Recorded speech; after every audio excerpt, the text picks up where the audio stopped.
Very good evening. Thank you for joining Sai Satcharita Parayan. Jai Shri Krishna Guru. I hope you had a wonderful day today. Om Shri Gurubhyo Namaha, Om Shri Ganeshaya Namaha, Om Shri Saraswataya Namaha, Om Shri Guru Dattatreya Namaha, Om Shri Mahalakshmi Namaha. Guru Brahma, Guru Vishnu, Guru Devo Maheshwaraha, Guru Sakshat Parabrahma, Tasmai Shri Guruve Namaha. Shri Sai Satcharita, the life and teachings of Shirdi, Sai Baba. We'll continue from where we stopped, that is chapter 39, the exposition of a specific verse from the Gita and the creation of the Samadhi Mandir. My obeisance to Shri Ganesh, to Shri Saraswati and Shri Guru Maharaj, to the family deity, to Shri Sita Ramachandra. My most humble obeisance, I bow in reverence to the most venerable Guru, Shri Sainath. We stopped at verse 148 and we were discussing about the verse and also Baba, giving an ordain to build the Samadhi Mandir. So that was how the dream, how Kaka Dikshit and one of the other Baba's devotee, both of them, that is Bapu Sahib, both of them got the same dream and then Baba approved of the construction of the Samadhi Mandir. Now we'll begin with verse 149. And as the work was thus progressing, Butti's mind was inspired by the idea that if a sanctum sanctorum is also included in this, then an idol of Murlidhara, Shri Krishna, can also be installed here. The idea arose, but without consulting Baba's wish and without the Guru's express permission, Butti would never begin any piece of work. This had always been the rule with him. Baba's permission was the most important consideration, without which not a single work would he begin. Why do we want a division in the hall? What is its necessity? The wall on either side can be pulled down and the Murlidhar installed there. This was the wish of Bapu Sahib, to have a temple in the place of a divided apartment. But Baba's wish must be consulted, and if he consents, it should be done undoubtedly. Therefore, he said to Madhavrao, let us ask what Baba thinks, and then whatever his wish, we will chalk out the further plan accordingly. While on his daily round, as Baba came near the Vada and reached the door, just see what Sham Rao asks. Oh God, Bapu Sahib here says we should pull down both the walls dividing the hall and install there the idol of Shri Krishna with the flute. Planning in such a way as to have a quadrangle in the center, we can make a throne there with Murlidhara installed on it, which will add greatly to the beauty. So Bapu Sahib wants to plan, but your permission is necessary for that. In this way, the temple and the Vada will both be ready quickly. On hearing these words of Shama, Baba happily said, all right, once the temple is ready, we too will come there to stay. Gazing at the Vada, Baba would fondly talk of things. When the Vada is complete, it can be used only for us. For there itself will move about and talk. There we will all play and embracing each other lovingly, enjoy boundless happiness. Then Madhavrao asked Shri Sai, if this is the final direction, let us lay the foundation stone on this auspicious day. In this time auspicious, O God, shall I bring and break the coconut right away? As Baba at once said, break, break. He brought a coconut and broke it. Later on, the Sanctum Sanctorum was made, along with the platform for the Lord Murlidhar. Even the making of the idol was entrusted to an artisan. But then it so happened that Baba became severely ill and the end came near. All the devotees were greatly agitated in their minds. Bapu Sahib in his mind grew restless too and was very sad as to what the condition of the Vada would thereafter be. Will Baba's feet touch the temple? After all, lakhs of rupees have been spent and now this obstacle has come in the way. You know how beautiful are the Leelas of the Divine Lord Almighty.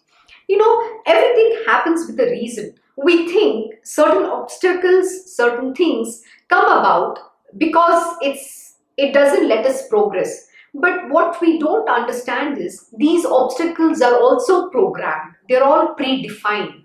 There is a reason why these things happen. But only the great Guru and the Lord Almighty know all about it. But we feel, oh, why did this happen? Why did Baba take it? You know how sad it is. But Baba is all knowing. He is getting his Samadhi Mandir built. But we are so ignorant, we are thinking we are actually establishing that sanctum sanctorum for having some other idol over there. But we don't know the grand plan. We are never given that idea about what is the future is going to be, because like my Krishna Guruji will say, the moment you have an idea, then you will use your mind and not perform those actions. And non-performance of those actions also accounts for karma. So whether you perform and you don't perform, then there is a problem. Performing selflessly, that is nishkam karma, is what will not incur any sins. But if you do not perform that duty which you are supposed to do, then you are still committing sins. So here Baba's ways of getting their job done was very beautiful. Likewise, every guru works in specific manner. The last 2 days in my own world has been a whirlwind tour. Sort of everything that I'm trying to progress in gets delayed, gets pushed, and I'm getting very, at times, really, what's happening? Why is it not happening? I really want certain things to happen, but inevitably that thing has got delayed for whatever reason. And to that, my Krishna Guruji said only one thing. Why are you worrying? Why are you depressed? Are you worried about certain things not happening?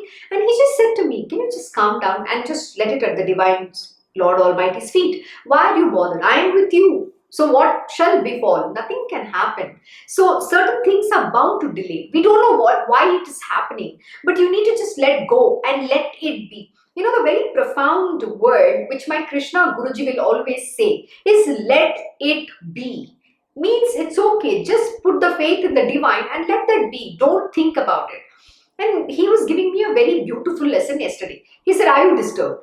Are you doubting? See, when do you doubt? When you say, oh, did I cause this delay? Means by not taking an action at a certain time, have I caused a delay? So was the doubt in my mind. And then to which my Guruji said, are you doubting? Just let it be. And this morning in Bhagavad Gita Satsang, he explained very nicely. So the question to him was, what happens if I had actually followed at that time? Would the event happen in this manner, or something else would have happened? To which he gave a very beautiful explanation. He said, when you would have just listened at that moment in time and performed your action, definitely things would be different. And I explained to you how it is different. See, if you are going to fall, that is inevitable, okay? The fall must happen. But what happens is, it gets cushioned. I always keep saying this. The Guruji removes that 90% of that impact of that karma. Only 10% is what is felt. But because if we don't listen and listen to our mind and not perform or procrastinate, then what happens is, there are so many other, that impact is felt 100%. And to which what happens is that you're going to get irritated, you're going to get frustrated, you're going to, get into karmic bonding with many more people during that whole process. But had I or anyone else would have surrendered, then that impact is not felt. That is what means that the karmas are not going to happening. You're not going to perform additional karmas. It doesn't happen. But now what happens is, we have to deal with it. And to which he just said to me one very nice thing. He always gives me a warning ahead of, I don't know what's going to come about, but he'll just give me one warning. And that will be, I don't know how you're going to deal with certain events. So at that time, he just said to me, have patience. Now, patience is all I need to learn from what he said. He said, have patience, which means that is what I have to always be. I need to be patient at any given point in time. Why? Because those events might frustrate me. But if I react, I'm going to commit more sins, more karmas.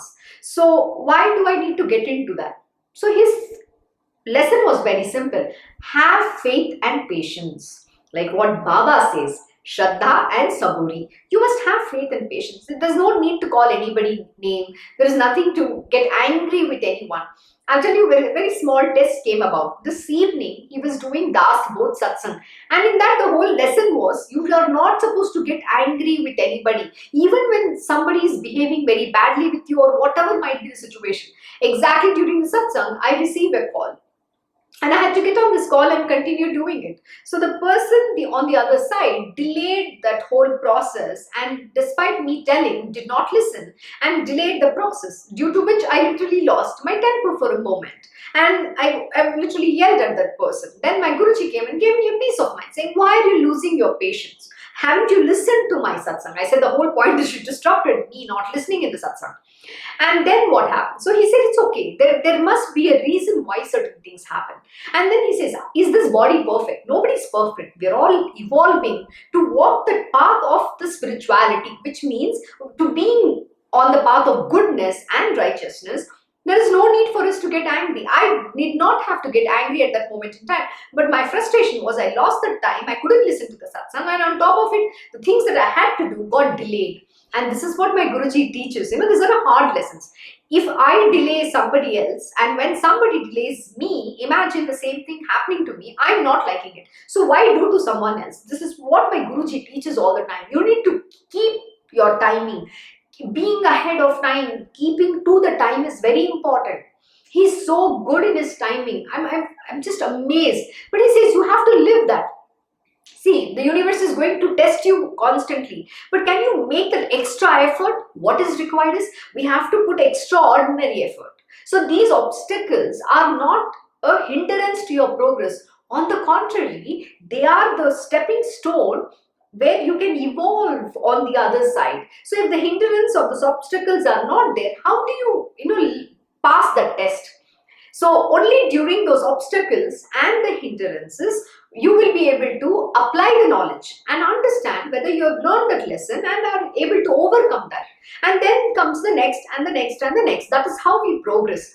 And learning is not stopped. You have to continue to learn every single day. And every single day itself is very beautiful. And then it was a pressure point. My Guruji is very sweet. He knows how to put you under that pressure. And then what happens? It's like, it's your satsang time. And then my mind can come and say, okay, now I'm disturbed. I'm not going to do the satsang. Anything can happen, right? The mind can act in any which way. But if you give in to the mind, then you're succumbing to what the mind is saying. I said, yes, I made a mistake. I've said sorry. And I said, I'm sorry. I genuinely, I was quite angry. But then I said, I realized when he pointed out to me. And I said, sorry, Krishna Guruji, I will not do this again. I apologized to him and I said, okay, now I need to get ready for my satsang.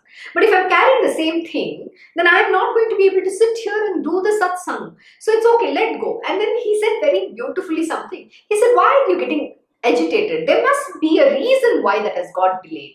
So it is okay, let it be. Do it tomorrow.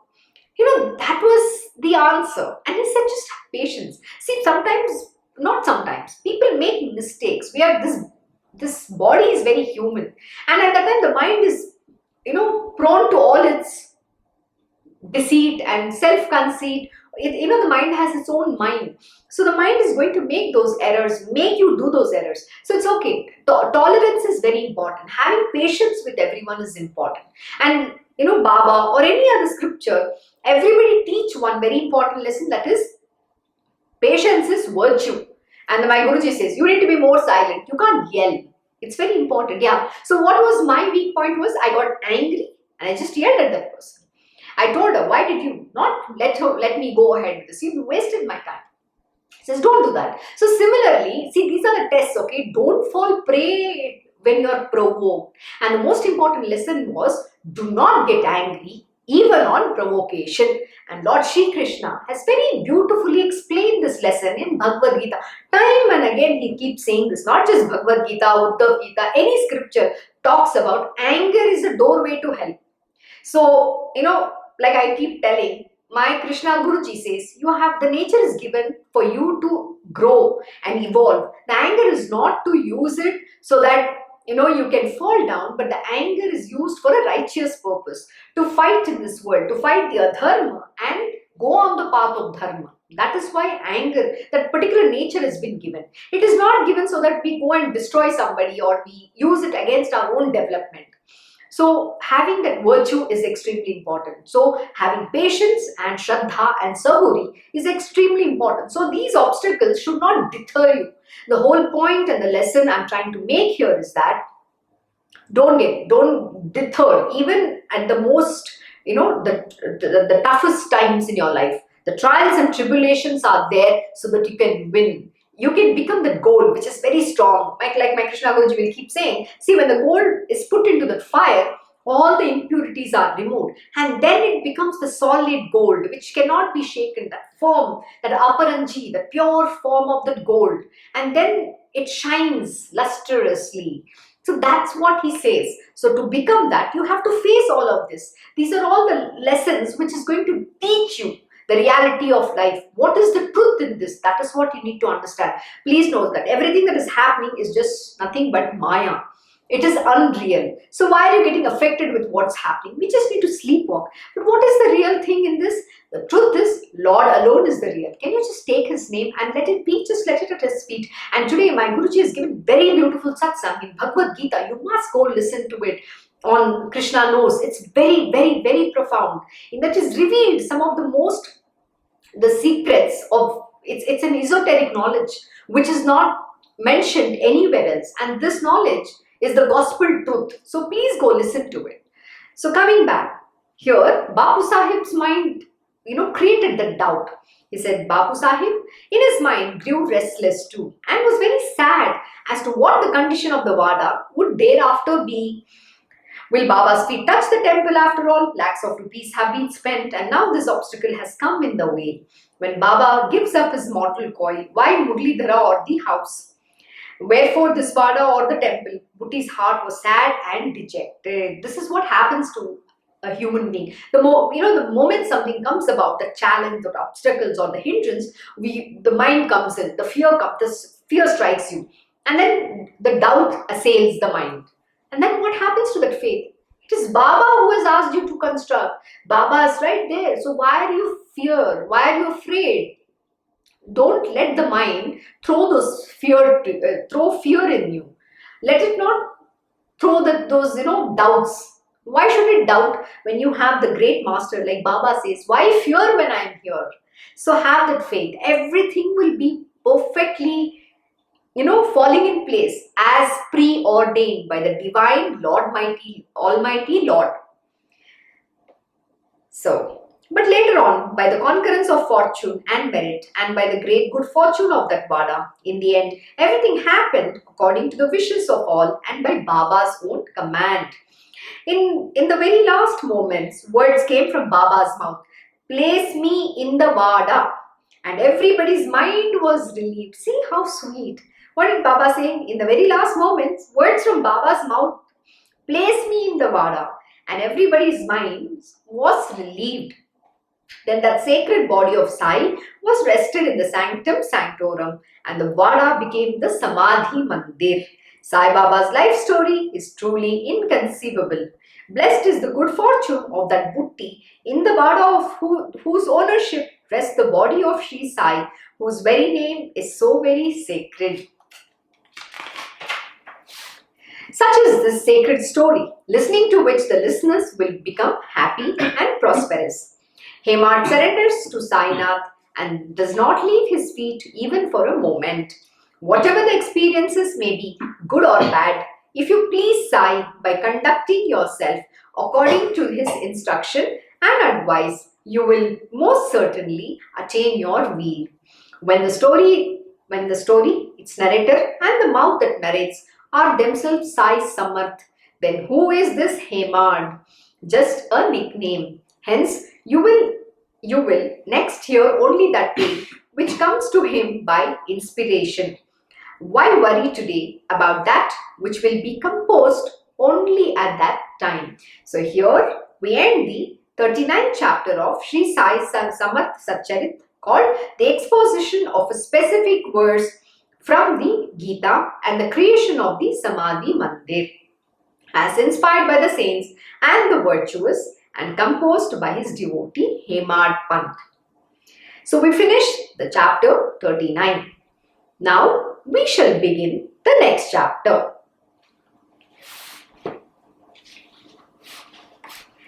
So let us begin. We have still time. So we'll begin the chapter 40. The narration of the story of Udyapan. Blessed is Shri Sai Samarth, who has, in the form of this book, brought fulfillment to the devotees and has also accomplished his own purpose by instructing them about the worldly as well as the spiritual matters. He who, in an instant, passes on his own power to the devotees the moment his hands falls on the devotee's head, thus makes attainable to him the most unattainable of things, removing all separateness between them.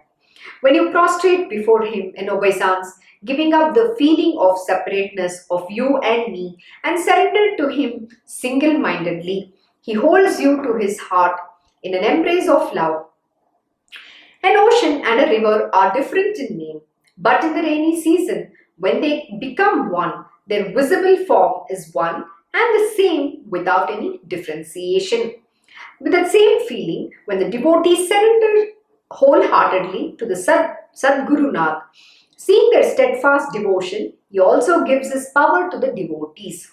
Hail to you, O Sainath, who are most loving and merciful to the meek and the poor, and though all-pervading that you are, yet you stay aloof in Shirdi for the upliftment of the devotees.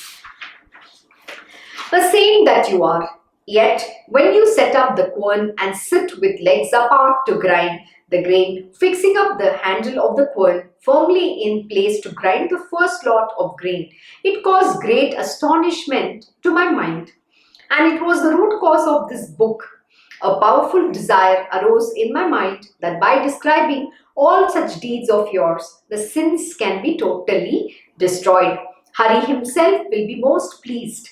For more than this his own, he likes the praises of his devotees or their virtues sung by others. And this is very, very true. Lord Shri Krishna loves for us to sing the praises of his devotees. Of course, he loves to be, he definitely loves to, when the devotee sings his praises and glories, but most importantly, he also loves and enjoys when we sing the glories of the great devotees of the Lord. Who are these great devotees? They are the saints, the sages, and the masters who are great, the real masters who have been incarnated on this planet Earth.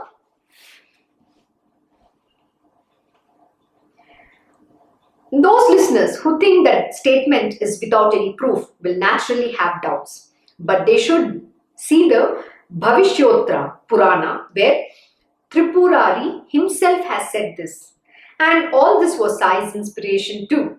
But to follow the convention, he gave permission to this composition for the benefit of the devotees. Thereafter, the listeners have been lovingly listening to the story of Sai Samarth, serialized from month to month in the Sai Leela magazine. It is the same Sai who has given me permission. It is he who has given me the intelligence. It is again he who originally inspired me, and once again it is he who is himself getting his own story written. What is all this telling? Very simply this. The Lord has already chosen everyone as an instrument to serve his purpose alone. But if you think that I am the one who's doing it, or I am the one who's getting his stories written, or it is me who's the greatest devotee of Sai or Lord Hari, then you are mistaken. Yeah, you should aspire always to, love him every single moment, and your devotion has to grow, no doubts about it. But never have any ego thinking that you're the greatest one that has happened on planet Earth. Please remember, everyone is an instrument. He chooses the body. This body is a tool.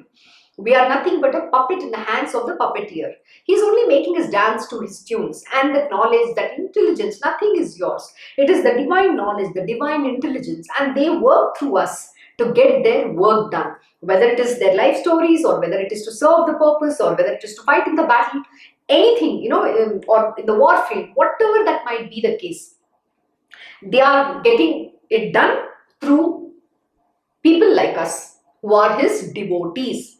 And we are nothing but an instrument in the hands of the Lord. Like this morning, again, my Krishna Guruji was explaining. See, in this, just an earlier verse, it's mentioned that Baba just by him placing his hands on your head, the hand of benediction, he will impart you all the knowledge.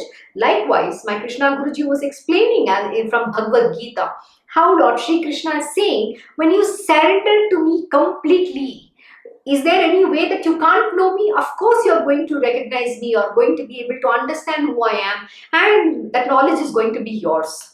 But first, can you surrender? What does surrender mean? It doesn't mean 99.99%. It means 100% surrender. Which means when your guru says, please go and see the time in the clock downstairs. So you don't use your mind by saying, oh, I have a watch in my hand. Can I see the time and tell you right now? Oh, Guruji, there's a wall clock right above your head. Can I just, on the wall, the time is saying 12 o'clock. No, that's not the instruction. The instruction must be followed to the T. And that is what surrender means. So one who's the devotee of the highest order, the disciple of the highest order, he will exactly obey the command of the Guru. He will go down, see the time, and come back and tell the master. But when you don't obey, then you cannot attain that surrender. Surrender should be 100%. There is no mind. And when you surrender in that capacity, then the devotion will grow, then the knowledge will open up. Not until then you will be able to get the grace of the Lord to recognize Him, not otherwise. We cannot be wishy-washy people. You cannot just go and study in a surface level manner. You have to go deep, and you have to show how much effort are you putting in really, going ahead on the path of spiritual. This is not easy. So don't think all this is going to be very easy. It is not. So your effort has to be very, you have to put arduous effort. Your effort has to be there every single moment in time. You can't just sit and say, oh, I need everything on a platter. I need to just see Krishna. How can you see Lord Shri Krishna when you're not putting any effort in, to seeking Him? But you have all the time in the world and all the energy in the world to run after the material worldly things. Why are you getting lost in the Maya? That is Lord's Maya, but He is not the Maya. Maya is different from Lord Himself. So understand, what are you seeking? That is something you need to ask yourself. So coming back, and all this was Sai's inspiration too. But to follow the convention, he gave permission to this composition for the benefit of the devotees. Thereafter, the listeners have been lovingly listening to the story of Sai Samarth, serialized from month to month in the Sai Leela magazine. It is the same Sai who has given me permission. It is He who has given me the intelligence. It is again He who originally inspired me. And once again, it is He who is Himself getting His own story written. Let there be no doubt in your minds that this Hemad is himself composing this according to his own intelligence. And therefore, I request you that you do not attribute to me either its merit or its faults. Absolutely. It's the divine Lord Almighty. And that is why we have to say, it is said, see God in everybody. Even today, my Krishna Guruji was imparting the same lessons. Can you see God in everyone? That's a huge difficulty we have. We can't see God in everybody. We either see someone is good, someone is bad, somebody is right, somebody is wrong. We keep doing this yo-yo, the pairs of opposite. I think we have discussed this enough, throughout the Sai Satcharita, the stories that we have been doing. And one lesson is very important is you can't do yo-yo. Don't react to anybody. There is neither good nor bad. Everything is the will of the divine.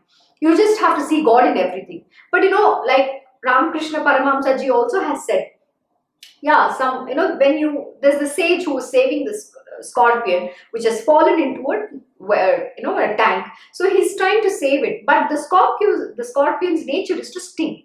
So the saint says, yeah, it is the nature of the scorpion is to sting, but my nature is to save. So I don't want to leave my goodness. That is exactly what spirituality is all about. You should never leave your goodness. See, everybody is bound by their nature. But like my Krishna Guruji will always say that, look, you're getting the knowledge, they don't have the knowledge, and they are ignorant being. So it is more important for you to be good. You cannot get angry, or you cannot stop being good to anybody in this world. You have to continue to be good to everybody. There is no differentiation between somebody is a robber, somebody is a good man, rich person, nothing like that. Somebody is a poor. You have to treat everybody in the same manner. So he'll say, I know in my world, if those people commit a mistake, I will not hold them responsible. But if you commit a mistake, then I will hold you responsible. Why? Because you are getting this knowledge. Likewise, Those who are listening to the satsang, see, you are getting this knowledge. So we have to practice. We have to be very good in our in our own world, so that we can evolve towards sattva. So don't lose your good nature. That is what it is all about. But living that is very difficult. So practice. The only way is sadhana. And always take the name of the Lord. You should not let your mind go into any other thing. That is a very important sadhana that you have to do. Where there is merit, it is Sai's. And where there are faults, they too are his. I am but a puppet in Sai's hand, and dance as the strings are pulled. The strings are in the hands of the puppeteer, and he will make the characters dance in a variegated and colorful or strange manner, according to the story. Absolutely. But now, enough of this introduction. The listeners who must be eager to proceed ask me, what is the next marvelous story? Let me narrate to them the greatness and the glory of the Guru and his devotees. Oh my God, this is going to be very loving. I love this kind of Guru-devotee stories. They're very nice. They're very sweet. It's madhur. Because you can learn a lot from that. See, they're all teaching a lesson. It's very sweet. And that's why we say Leela. They're all play. We're all enacting in this beautiful movie of the Lord Almighty. Before concluding the last chapter, it was decided to start the next with whatever story I am reminded of. So now, listen to this one that comes to my mind. Let the listeners listen attentively to the sweet tale about how highly satisfied Sai is when the devotee very lovingly serves him a meal. Actually, Sai is to his devotee as tender and loving as a mother to her infant, and comes running to his aid wherever he might be. Who can ever repay this great obligation? Absolutely, you can never repay the Guru Mother, the greatest mother on planet Earth, like my Krishna Ma. No matter what he does, he only does so that I evolve, I progress. And every single time, if he says that if I have not performed to that level, he'll point out, no, you did bad here, you could have done better, this is not the way to speak. He keeps constantly correcting. Why do you think the Guru points out and corrects you? So that he wants you to become perfect. And if you're not, if you don't get pointed out, or if you're not corrected, then how can you become perfect? It's not becoming perfect, but you have to evolve towards that perfection, being, doing everything in the perfect manner.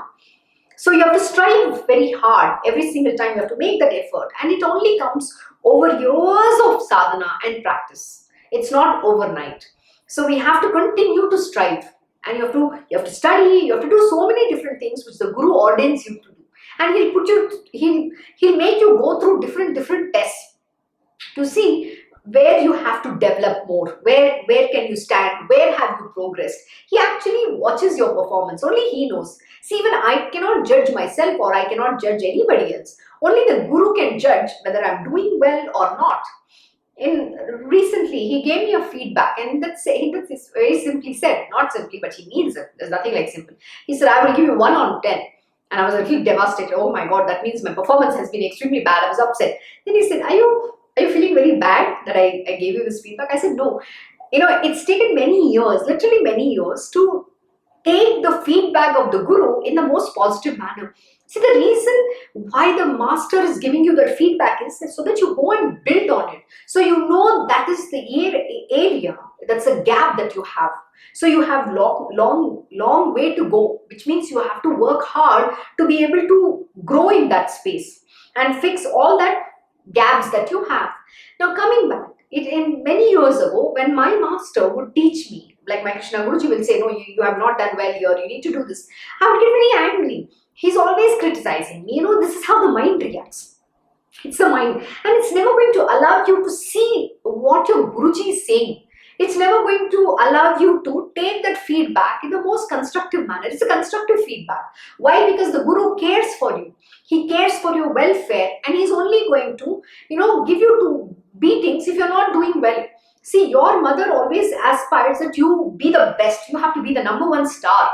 And when she knows you have the capability and you're underperforming, your mother is going to push you.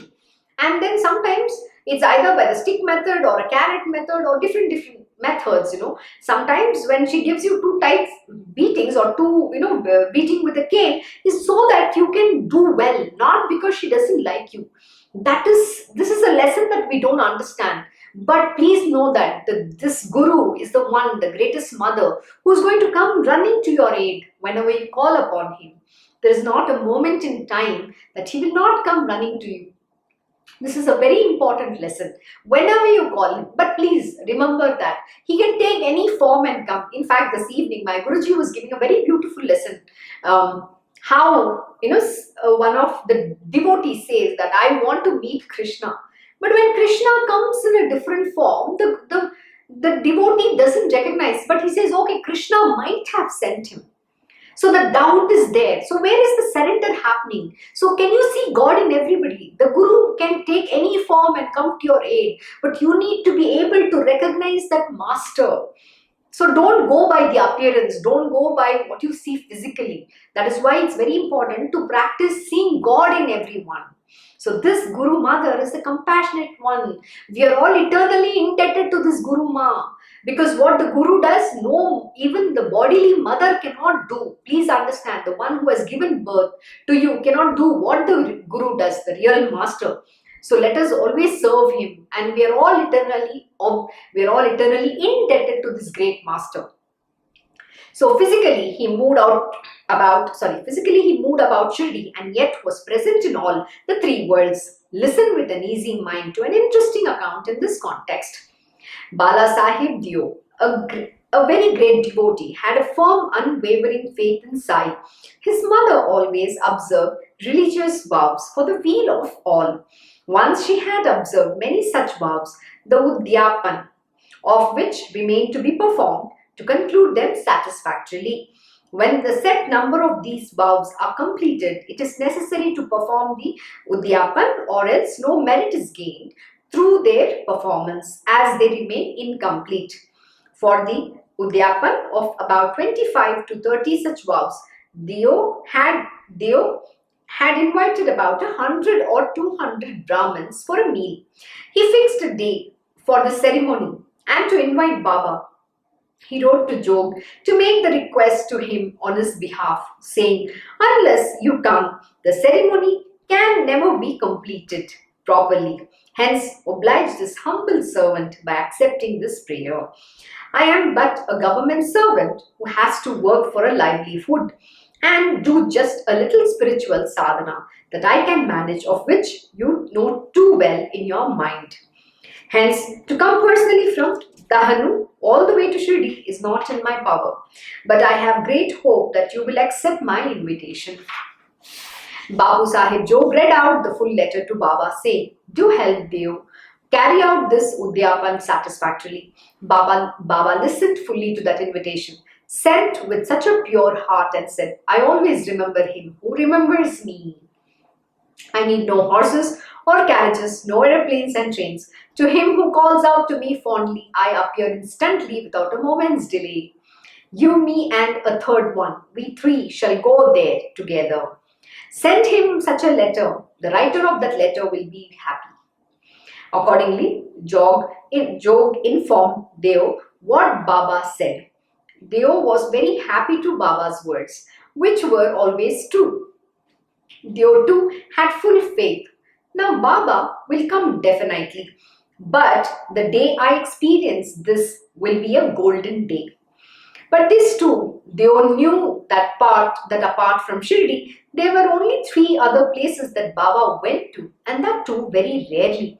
Baba was always in Shirdi. If he felt like it, in 6 months or so, Baba went to Rahata, sometimes to Rui, or to Nimgaon. But otherwise, he stayed in Shirdi all the time. Beyond these 3 villages, he never goes anywhere. Then how will he come so far to me, to Dahanu? But he is a perfect incarnation of Shri Vishnu and can go wherever he pleases. The coming or going is only a worldly convention, while he pervades everything inside out. His coming from there to here or going from here to there are 2 things. Even the sky above will not know. for he fills it completely from inside and outside, which means he is all pervading.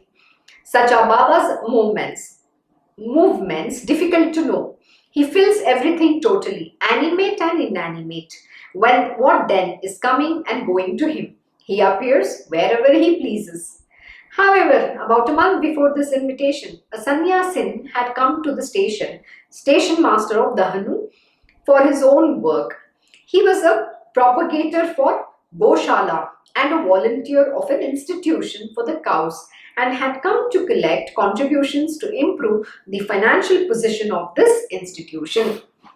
From the dress, he appeared to be a Bengali. The master told him the trick.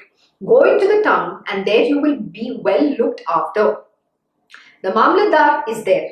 Put this scheme before him. The shades and the saukars, that is the wealthy class, you will meet there, who will give you a helping hand. Once the Mamladar is in your favor, the contributions for the religious cause will come in no time. So go there with an easy mind. Even as the station master was saying this inside, the sound of the horse's feet was heard outside. The Mamladar himself had come there, had got down and had gone inside the station. As he entered the room to meet the master, the latter said to the sannyasin, "Look, the Mamladar has himself come here. Now you can tell him whatever you want to say. Luckily, you have met him quite easily." The sannyasin then told him the purpose of his visit. They both came out and sat on a box. The sannyasin earnestly entreated Dev. This work must be accomplished. Cow protection is a religious service. Unless you take it in hand, is it possible in the least that it can be accomplished by an outsider like me? You are the officer of this taluka, while I am just a beggar, wandering from door to door, to prevent the starvation of the cows. If you just put in a word, my work will be speedily done and you will get the blessings of the mother cow, since you will undoubtedly succeed in this work. On hearing this request of the sannyasin, Dev said, we have just started collecting contributions for some other cause in the town at present. Rao Sahib Narottam Sheth, a leading citizen who is most compassionate to the poor and also very active, has already started a collection of funds. Now you tell me, how will your collection fit in with this? Therefore, this time is not favorable for you, but we can see afterwards. So you wait for 2 or 4 months and then come back to this place. Then later on, we shall see. Today, your work is not feasible. The sannyasin then went away from there. It was about a month later, after this, that he came back in a tonga to Dahanu once again. Opposite Dev's residence lived one advocate, Paranjpe. It was before his house that Dev saw the tonga stop and the sannyasin alight from it. Suspicion at once arose in Dev's mind, and he said to his son, "This is definitely the same sannyasin who had come earlier and has now come for the contributions much before time. When hardly a month has gone by, why has he come here? Has he forgotten our earlier conversation?" This was the reason for his doubts. The sannyasin left off the tonga there itself, where he had got down, lingered there a while, and then came to Dev's house. Listen to what he said. It was just 10 o'clock, the time for the preparation of the meal for the Brahmins. Seeing Dev's restlessness, he said, "I am not impatient for the money. I have not come for the money. It is a meal that we want today." Dev said, Come, it is my pleasure. Regard this house as your own." Suddenly the sannyasin said, "I have 2 boys with me. This is a very good thing," said Dev to him. See, the gurus give that hint. But at that time, our mind gets clouded. What is the cloud that we have? We exactly want to see, the God in a particular manner. We already know how he looks. We have certain pictures which we have created in our mind. So we only want to see God in a certain form, in a certain way. But we don't accept in what form he wants to reveal himself. This is the problem we have, because that is human, that is the limitation of a human mind. And that is why my Krishna Guruji will always say, see, he gave me a very powerful lesson this morning. He said, my name is Krishna knows. I don't even know what my name is. Krishna knows means God knows. That is what he goes by. That was his pen name. So we call him like by Krishna Guruji. So he said, someday you will call me, I am your mother. Someday you'll say I'm your guru. Someday you'll say something. So I call him to be my everything of everything. But the first place that he holds is he's my Lord Shri Krishna, then he's my Guruji. My Guruji is the highest. He's Krishna Mande Jagat Guru. He's the master of this universe. So to me, that is the primordial position for him. He's that's the first position that I worship him in. Yes, Lord Almighty, but Guru is the greater than any God. So God is none other than the Guru himself. So that is the respect and reverence we need to carry. So he was saying, strange is this. The strange is the concept of God, right? But God doesn't have a name. Who has given him these names? The Lord Shri Krishna is a supreme divine consciousness. God can take any form, the G-O-D, the capital G-O-D. We're not talking about the deities, the small G-O-D. We're talking about the God, G-O-D, capital G-O-D, which means, he can come in any form. Even if he can take a form of a robber and come. But you think that is what you will see him at that time? You'll think, oh, he's a robber, he's coming here to steal. But you need the grace to see him. That is what here Baba is also saying. He gave a hint. He said, I will come with two others. But he could not. Why? Because his mind is very fixated that Baba is, he's an old man. He's in Shirdi and this is how he looks. He has a certain form. The form is just a body. See, they can don any body, they can manifest in any body and they can appear there. But this body we get attached to. So Baba's body is just a garb that is wearing. And so you need to practice seeing God in everything, which is both the animate and the inanimate. And if you don't see, then you can't recognize him. I'll give you a very beautiful story that happened with my own self, right? Back many years ago when I was in Singapore. One day, on the Thursday, I was doing this the puja of Guruvar. I told my Krishna Guruji, please come and accept the prayers and the Naivedya. He said, I will come. You know what the first doubt I had in my mind? How is he going to come? The stupid doubt, the mind will throw. The first doubt that comes. How is he going to come? He's right now in Bangalore. And I don't know anybody today. I don't have any friends here. Who's going to come? I don't know. Okay, we'll see. But one thing that I know is, if my Guruji is saying he will come, he will come. That was all the faith I had. So I always prayed to my Guruji saying, let your grace be on me. Give me the grace and grant me the grace so that I can recognize you when you come, in whatever form that might be. So this is a small prayer. I'll always pray to him and to the Lord. So I finished the puja. I offered the Naivedya. And then what happened while taking the arti, from the Naivedya, the little bit of the Naivedya fell down. And as I was taking it from my hand, it just dropped down. So I said, okay, let me keep this thali and then come back, the plate. I wanted to leave it in the kitchen and come back. So as I walked, something said to me, look back, turn back. I'm here. I've accepted your Naivedya. And I said, the moment I turned back, I couldn't see anything. And I looked down. Some said, look down. You know what? Just two tiny bits of the Naivedya had fallen down, and I see there's a black ant which was eating that Naivedya.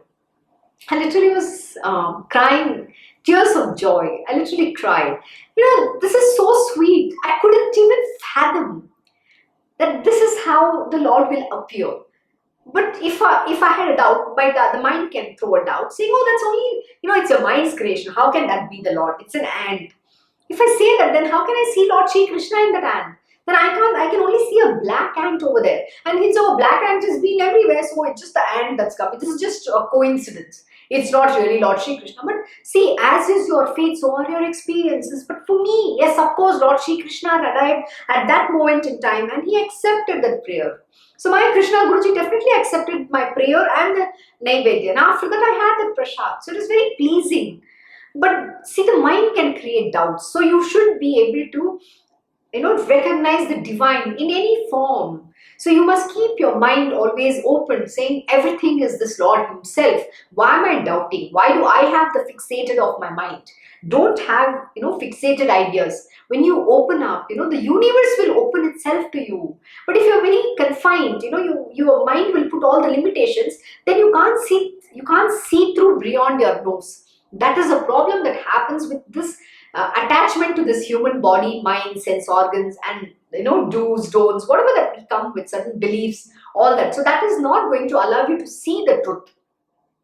And I was literally overjoyed. Then I called my Krishna Guruji and said, thank you for coming. He said, okay. And you know what he said to me at that time? He said, the Naivedya tasted very nice. It was very delicious, he said. I was like, wow, thank you. So that was the proof of the pudding. That is how it works. It's magical. And in another moment, in another case, I had performed this Sai Baba's puja. And then I made all the Maha Naivedya and offered to Baba. And then said, Krishna Guruji, please come and accept the Naivedya. He said, of course I will come. So usually it has been a tradition that I followed. When my Guruji is not there, after doing the puja, we'll first take the photo of the Naivedya and send it to my Guruji. So that he can, bless, he can accept the offering. So then he said, I will come and eat, don't worry, I will eat. So I'm like, now who's going to come? Yes, I had invited a person. That is my Guruji's daughter. And then I didn't know anything that, it's just, okay, she's here, okay. Aditi Daivo Bhava. So anybody who comes to accept the prasad is always the God, right? So that's how you treat. And then what happened? We all, both of us sat for the meal. So I offered her everything and we started eating. Exactly when she, was eating the Annapurna, she said the exact words what my Guruji would say. She said from her mouth, it said, oh, this is Alni Varan. This is Baba's favorite Varan. This is how Baba likes it. And I knew my Guruji has accepted it, because one of the times when we had after finishing the Satcharita, we did the Samadhi, and that day I made the same meal and his words were the same. So for me, that was the immediate recognition. Yes, he has accepted. And then I called him. He said the food, the Naivedya was very nice and he loved it. He said, I enjoyed the meal. Can you believe? But that's the faith you need to have. This is how the Divine Lord Almighty, God's work. They don't have to be there physically. They can, work through anybody. They can accept the offering through any person. But what if you think somebody is bad and good?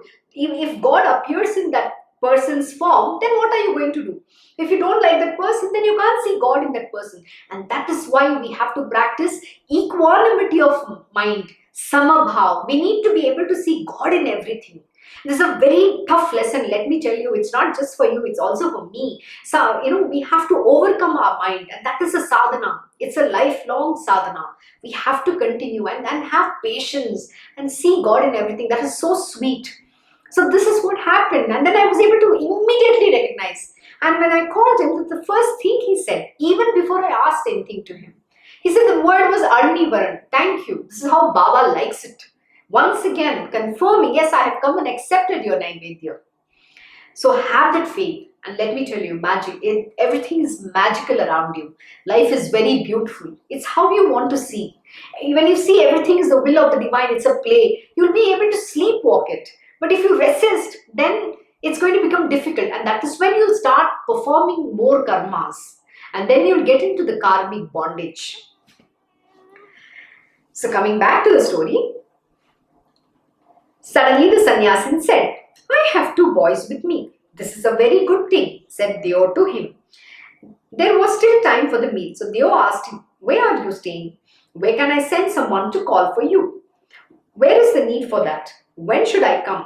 At what hour should I present myself? Whenever you say, I shall come. The sannyasin began to say, all right, come at 12 o'clock, bringing the boys with you. And O saint, take your meal here, said Deo.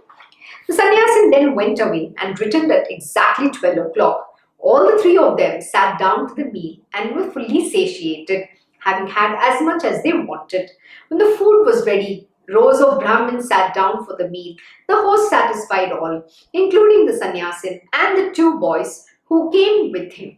Though the sannyasin came on his own, bringing two others with him, yet the purpose of the earlier visit had spread a veil of Maya. Hence, to Dio's mind, it appeared only as if this was just some guest who had come for a meal.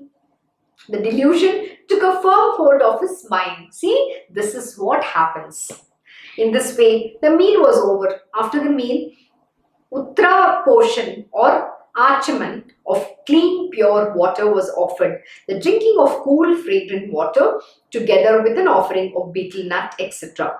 Dio with great pleasure and due respect, offered everyone the customary sandalwood paste with flowers, pan, rose water, and attar. Thereafter, people went back to their respective homes. The sannyasin also returned to his place with the two boys. Though they came quite by chance and uninvited, yet they came at the proper time and had their meal. But to Dio, the sannyasin did not appear to be Baba, and the doubt still lingered in his mind. Although all this actually happened and the meal was served in front of him to the three uninvited guests, yet in his mind, Dio remained still suspicious. He even asked Jog for some proof of Baba's visit. With the result, when the Udyapan was over, Dio wrote a letter to Jog. How is it that Baba has so deceived? Why did he give an assurance about his coming to Dahanu? See, the Gurus never deceive and they don't speak lies. If the word comes from the Guru's mouth, you should be rest assured that he has come and he has had the food. So never doubt the Guru. Will it not make me feel that you will accompany him, that his words will not be untrue, and that I will get some proof of this? And yet, why has such a thing happened? Why was I alone to be disappointed thus? With great hopes I waited, but had no such experience of the truth. His mind, it's clearly mentioned, his mind was veiled by Maya. Because what happened earlier, he forgot completely what Baba wrote in that letter in response to his invitation. Baba very clearly wrote there, I'm going to come with two others. But Dio completely forgot about it and he couldn't see through this. This is why you have to seek the grace of the divine and do not allow Maya to cloud your mind over. Okay, we are already at the end of the hour. So let us see what Dio says and what Baba responds to Dio and how does Dio overcomes his doubt. So let me stop at verse 80 and tomorrow we shall continue from verse 81. I would like to let you know that going forward we will be doing the Sai Satcharita Parayan in the morning or from Monday to Friday from 8:30 to 9:30 except on Tuesdays. Tuesdays I will do it in the evening. So see you tomorrow at 8:30 a.m. and thank you for joining Sai Satcharita Parayan. I hope you enjoyed today's lesson. Om Shri Mahaganapate Namaha, Om Shri Gurudev Datta, Om Shri Sachidananda Sadguru Sainath Maharaj Ki Jai, Om Namo Bhagavate Vasudevaya, Digambara Digambara Shripad Vallabha Digambara, Om Shri Krishna Guru Nathanataya Shri Guruve Namaha, Om Devi Durgaya Namaha, Om Shri Krishna Arpanam Namastu, Krishnam Vande Jagadgurum.